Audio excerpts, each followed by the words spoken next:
सगळ्या पट्टींवरती गात असताना सुद्धा त्या आवाजाची जी डेन्सिटी असते आणि जो गेज असतो त्याच्यात तसा फरक पडला नाही देवदयांनी. त्याच्यामुळे तो कसा पडला नाही पाहिजे यासाठी मला लता दीदींनी एक खूप मोठी गोष्ट सांगितली होती. ती गोष्ट म्हणजे जीभ धरून आकाराचा रियाज करणं. आकाराचा रियाज म्हणजे काय? आता आपला आवाज कसा असावा, त्यासाठी काय व्यायाम करावा लागतो, काय काळजी घ्यावी लागते, याबद्दल डॉक्टर मिलिंद भोई व गायत्रीनी व्हॉइस क्लिनिक यांच्यातर्फे एक चर्चासत्र आयोजित केले होते. त्यामध्ये डॉक्टर भारत बल्लवली यांनी मार्गदर्शन केले. यानंतर मी विनंती करतो स्वराधीश माननीय डॉक्टर भरत बलवली सर, जोरदार टाळ्या माननीय बलवली सरांसाठी. सर कृपया आपण या ठिकाणी आम्हाला मार्गदर्शन करावं.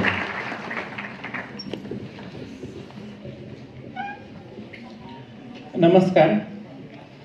आजचा दिवस खूप चांगला आहे कारण हे असं एक संस्कार शिबिर अनुभवायला मिळालं. आणि मी याला संस्कार शिबिर का म्हणतो त्याचं कारण असं आहे की विज्ञान, कला आणि अध्यात्म ह्या तिन्हीची सांगड आपल्याला इथे बघायला मिळते.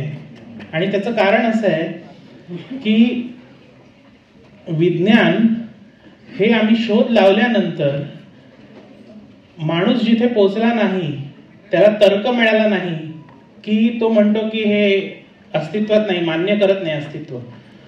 अशा सगळ्या गुंत्यामध्ये जेव्हा अशा पद्धतीचा वैज्ञानिक आधार घेऊन एखादी गोष्ट ज्या वेळेला जगासमोर मांडली जाते तेव्हा अध्यात्मशास्त्र, त्यातलं कलाशास्त्र आणि विज्ञानशास्त्र ह्या तिन्हीची सांगड घालून जेव्हा गोष्टी जगासमोर मांडल्या जातात तेव्हा मला असं वाटतं की हे तत्व सगळ्या कलाकारांनी अंगवळणी घेऊन त्यांनी स्वतःचा उद्धार करावा, असं हे प्रकरण आहे भोईंचं. आणि मला एक गोष्ट अशी सांगावीशी वाटते की एक आशा वाटते मला की माझ्याकडे अनेक कलाकार गळ्याचे रियाजाचे प्रकार कसे असू शकतील हे समजून घेण्यासाठी येतात. त्याचे कारण असं आहे की देवदयेनी माझा जो गळा जो मी गातो तो देवदयेनी असं आहे की मी काळी 2 वरती पण गातो, सफेद 4 वर पण गातो, सफेद 6 वर पण गायलोय. सगळ्या पट्टींवरती गात असताना सुद्धा त्या आवाजाची जी डेन्सिटी असते आणि जो गेज असतो त्याच्यात तसा फरक पडला नाही देवदयांनी. त्याच्यामुळे तो कसा पडला नाही पाहिजे यासाठी मला लता दीदींनी एक खूप मोठी गोष्ट सांगितली होती. ती गोष्ट म्हणजे जीभ धरून आकाराचा रियाज करणं. आकाराचा रियाज म्हणजे काय? आता जसा ओंकाराचा रियाज यांनी सांगितलं तसा आकाराचा पण रियाज हा गायन कलेमध्ये खूप महत्वाचा असतो. सो आकाराचा रियाज म्हणजे जसं आता एक उदाहरण देणं झालं तर तुमच्याकडे पाण्याचा पाईप असतो. त्या पाण्याच्या पाईपमधनं जेवढी त्या पाईपची डेन्सिटी आहे किंवा जेवढं त्या पाईपमधनं पाणी जातं तेवढंच गेलं तर त्याला न्याय मिळतो. त्याच्यातनं पाणी कमी गेलं तरी चालत नाही आणि जास्त तर जाऊ शकत नाही. सो आवाजाचं सुद्धा तसंच असतं की आपलं जे वोकल कॉर्ड असतं त्या वोकल कॉर्डचा जो पोत असतो तो त्या कलाकारांनी समजून त्या पद्धतीने गळ्याच्या प्रोजेक्शनवरती काम करायचं असतं.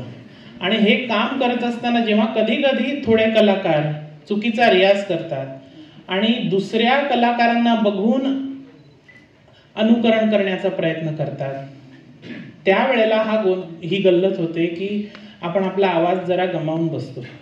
तर असे कलाकार आणि जे गात आलेले आहेत अनेक वर्ष तशा कलाकारांना अशा पद्धतीचा जो अभ्यास आहे तो अभ्यास पुनरुज्जीवन देईल असं मला आशा वाटते. आणि हे आशा का वाटते कारण मी नावं घेणार नाही पण माझ्याकडे खूप मोठे कलाकार येऊन गेले की आमच्या आवाजाची ही अडचण आहे, काय करता येईल. तर प्रोजेक्शनवरती काम करत असताना आपल्याला समजतं की काय केलं पाहिजे. पण वोकल कॉर्डलाच जर तुमचा इश्यू असेल तर ते प्रश्न रियाजाने सुटत नाहीत. सो रियाजाने न सुटणारे जे विषय आहेत ते व्हॉइस कल्चर आणि त्याच्याबरोबर येणारं जे काही औषधं आणि ह्या सगळ्या गोष्टींचा एक समावेश करून त्याच्यातनं आपल्याला एक चांगला कलाकार ऐकता येऊ शकतो अशी मला आशा वाटते.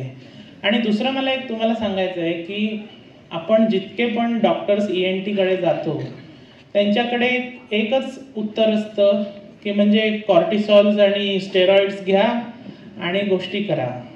मला अत्यंत आनंद वाटतो की आयुर्वेदामध्ये डॉक्टर भोईंनी जे योगदान दिलं आहे ते आयुर्वेदाचं असल्यामुळे मला जास्त त्याच्याबद्दल आदर आहे. त्याचं कारण असं आहे की चरक संहितेचा जे काही 20 वनस्पतींचा जो दाखला डॉक्टर भोईंनी जो दिला आहे तो दाखला इतका परिपक्व आहे आणि त्याच्यावरती खरं आणखी रिसर्च होऊन ड्रग डिलिव्हरी सिस्टीम ह्याची काय आहे तेही जगासमोर जर तुम्ही मांडलं तर ह्या सगळ्या ज्या ॲलोपॅथीच्या ज्या शास्त्राला एक वेगळं आपण ऑल्टरनेट काय म्हणतात त्याला थेरपी आहे हे जगासमोर मांडू शकू. बऱ्याच ठिकाणी ॲलोपॅथीला मान्यता असते आणि आयुर्वेदिकला नाही म्हणतात बरेच डॉक्टर्स. तर त्याला ड्रग डिलिव्हरी सिस्टीम कशी चालते ह्याचा एक वेगळा अभ्यास सुद्धा झाला पाहिजे या गोळ्यांवर असं मला वाटतं. आणि दुसरं एक सांगायचं म्हणजे की गळा जो असतो हा ईश्वराने दिलेली देणगी असते, सगळं मान्य आहे. पण मी असे कलाकार आता भीमसेनजींनी 8-8, 10-10 तास रियाज केला म्हणून मी करावा किंवा हे जे काही गैरसमज जे असतात त्याला डोळस रियाज जो म्हणतो आपण तो डोळस रियाज हा गुरुकडून तर मिळतो पण आत्मचिंतनाची खूप आवश्यकता असते कुठल्याही कलाकाराला. म्हणजे आपण सूर लावतो किंवा सूर लावत असताना काय पद्धतीचं आपलं प्रोजेक्शन कसं लावलं पाहिजे. आता आपण साऊंड जो आहे तो म्हणतो की आपण तंबोऱ्यावरती ऐकतो तर तो 2 डायमेन्शनल आहे असं म्हटलं जातं.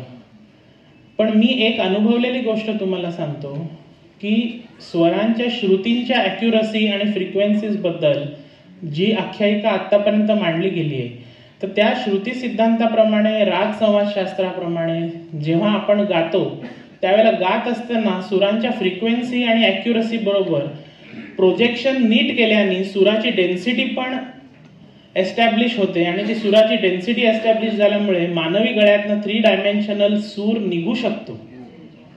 आणि तो निघालेला मी जो ऐकलाय तो म्हणजे लतादेवींच्या गळ्यातला. मी जेव्हा त्यांना विचारायचो की अहो तुम्ही हा जो असा सूर लावला हा काय विचार करून लावला, कसं लावला, तर त्या म्हणायच्या मी काही विचार केला नाहीये, मी असंच गाते आणि ते माझ्या गळ्यातनं आलं.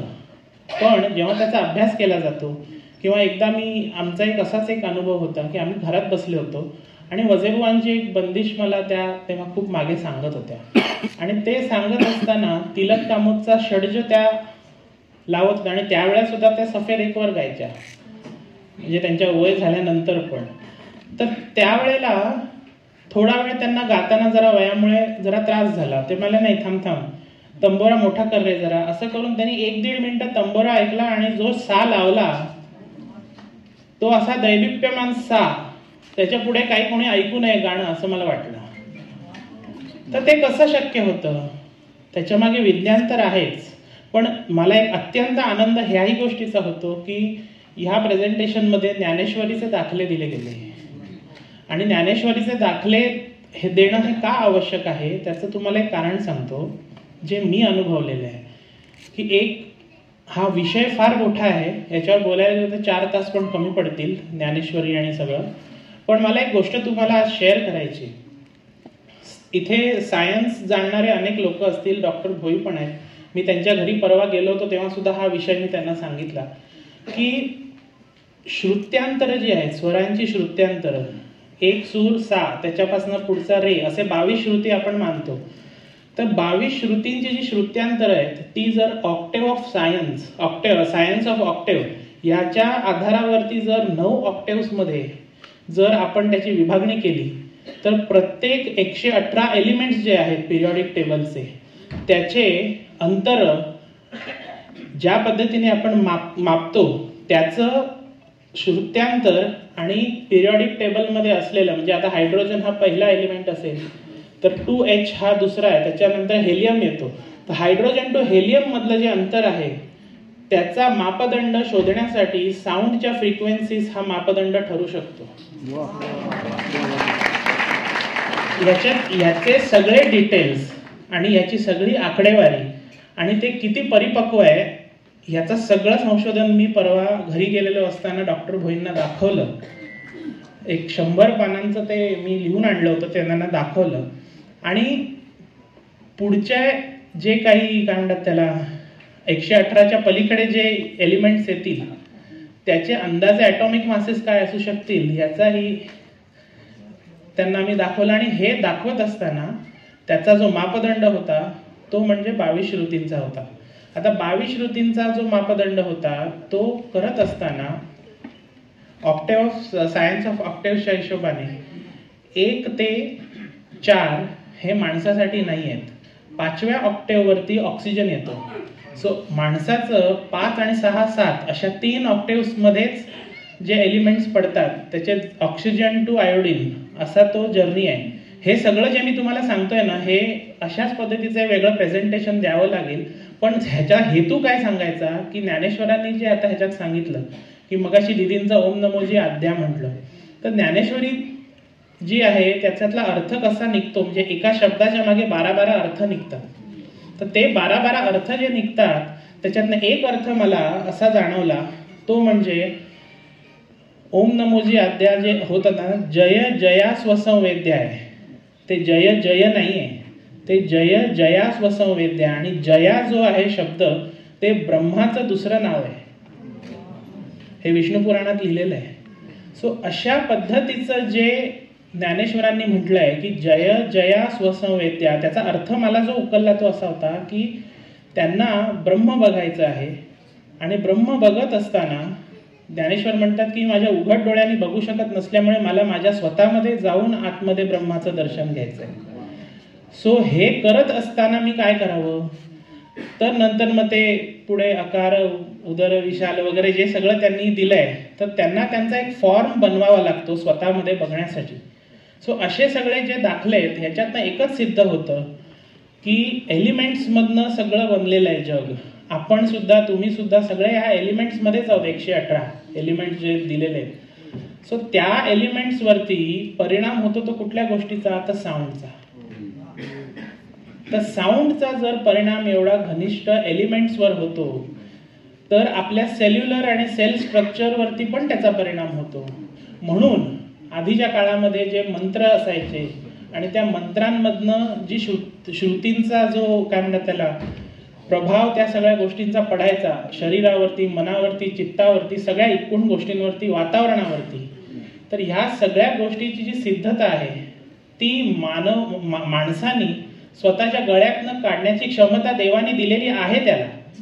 म्हणजे आता तानसेननी पण कसं सगळ्या गोष्टी केल्या होत्या आपल्या समोर सगळं आहे, पण ते आत्ता का नाही होत, कारण ते ज्ञान जे आहे भारतीय ज्ञान परंपरेचं ते गाळत गाळत गाळत गाळत जाऊन आत्तापर्यंत आपल्याकडे जे आहे तेवढ्यावरती आलेलं आहे. सो अशा पद्धतीचं जे संशोधन असतं त्याला वाव देऊन त्याच्यामध्ये त्याच्या तळाशी जाऊन आजचं काल युग कसं झालंय की इंस्टाग्रामवरती 1 मिनिटात सगळं समोर पाहिजे आपल्याला, पण हे 1 मिनिटात समजायच्या गोष्टी नाही आहेत. ह्याच्यासाठी आयुष्य वेचून त्याच्या तळाशी जाणं हा फार महत्त्वाचा विषय आहे. आणि डॉक्टर भोई या विषयाच्या तळाशी जाऊन रिसर्च करून तुम्हा सगळ्या लोकांसाठी आपल्याला हे रेडीमेड सगळ्या गोष्टी आणतायत. तर त्याचा प्रत्येक कलाकाराने, प्रत्येक माणसाने त्याचा पुरेपूर वापर करावा असं मला वाटतं. आणि हे सगळं करत असताना त्यांना गाण्यामध्ये काहीही जी काही मदत लागली ती मी करायला तयार आहे. कारण आज जगाला भारतीय ज्ञान परंपरेचं महत्त्व समजायला लागलंय. भारतीय ज्ञान परंपरा हा खूप मोठा शब्द आहे. त्याच्यामुळेच मी सांगायचा प्रयत्न करतो की आता मी रागोपनिषद नावाचा एक उपक्रम मोठा राबवला की आज तुम्हाला सय्या आणि बय्या अशा सगळ्या पद्धतीच्या बंदिशी ऐकू येतात, पण आधीचं जे काय काळातल्या ज्या बंदिशी होत्या त्या सगळ्या उपासना पद्धतीच्या बंदिशी होत्या. म्हणजे देवाच्या त्या ज्यांनी लिहिलेल्या बंदिशी आहेत त्यांनी त्यांच्या आराध्य दैवताच्या उपासना कशा केल्या, ह्या उपासना पद्धतीच्या वर्णनात्मक बंदिशी आणि त्या कुठल्या रागात कशा गायल्या गेल्या पाहिजेत. म्हणजे तुमच्या माहितीसाठी आता वैराटी नावाचा राग आहे, त्याच्यानंतर मालवी गौरी नावाचं, हे सगळे जे त्या काळात वापरले गेलेले राग हे सगळे आता त्या रागोपनिषद माझ्या त्या ग्रंथामध्ये मी दिलेले आहेत. आणि सगळ्या जे मगाशी डॉक्टर भोईंनी सांगितलं की सगळे कलाकार म्हणजे त्याच्यात उल्हासजी आपले उल्हास कशाळकरजी, त्याच्यानंतर सगळे कलाकार असे 32 कलाकारांनी त्या 80 बंदिशी गायल्या आहेत आणि 58 रागांमध्ये त्याचं हे आहे. सगळे त्या जुन्या काळातले हे सगळे राग आहेत. हे सगळे जे काही भारतीय ज्ञान परंपरेचा जो काही प्रचार आहे तो आत्ता व्हायला सुरू झाला आणि आता होऊन जागतिक पातळीवर जातोय. म्हणून ह्यांनी जे केलेलं आयुर्वेदाचं जे काही प्रचार प्रसार आहे तो सुद्धा जागतिक लेवलला जाऊन त्याचा फायदा सगळ्या जगाला व्हावा ही इच्छा परमेश्वर चरणी व्यक्त करतो आणि माझा शब्द संपतो.